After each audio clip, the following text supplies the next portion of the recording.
Kapag tinanong ako ng anong plano mo sa buhay, madalas akong napapaisip. Ang tanong na ito ay tila napakasimple, pero sa totoo lang, napakalalim nito. Para sa akin, ang buhay ay parang isang mapa na puno ng mga daan at mga destinasyon. Kailangan nating magdesisyon kung aling daan ang tatahakin natin. Una, mahalaga ang pagkilala sa sarili. Ano ba ang mga bagay na talagang mahalaga sa akin?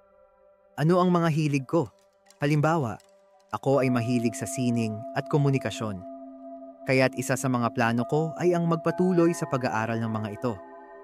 Gusto kong maging mas mahusay na manunulat at tagapaglikha ng mga visual na kwento.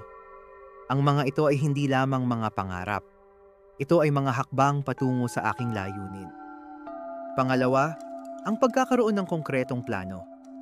Hindi sapat na sabihin lang na gusto kong maging matagumpay. Kailangan kong ilatag ang mga hakbang na dapat kong gawin. Halimbawa, nag-enroll ako sa mga online courses at nagbabasa ng mga libro tungkol sa storytelling at visual arts. Ang mga ito ay mga konkretong hakbang na nagdadala sa aking pangarap. Pangatlo, ang pagbuo ng network. Ang mga tao sa paligid natin ay may malaking epekto sa ating mga plano. Kaya't mahalaga ang pagkakaroon ng mga mentor at kaibigan na sumusuporta sa ating mga layunin.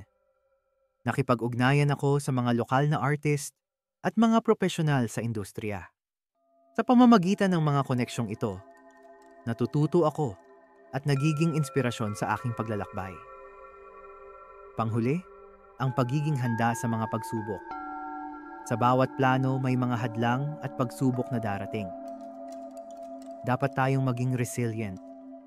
Sa aking karanasan, may mga pagkakataong nag-fail ako sa mga proyekto. Pero sa halip na sumuko, tinutukan ko ang mga aral na natutunan ko. Ang mga pagkatalo ay hindi katapusan. Ito ay mga pagkakataon para sa paglago. Sa huli, ang plano ko sa buhay ay hindi lamang tungkol sa mga tagumpay. Ito ay tungkol sa proseso ng pagkatuto, pagbuo ng mga relasyon, at pagharap sa mga hamon. Ang bawat hakbang na ginagawa ko ay nagdadala sa akin mas malapit sa aking mga pangarap. Kaya sa susunod na may magtanong sa akin ng, anong plano mo sa buhay? Handa na akong sagutin ito ng may tiwala at determinasyon.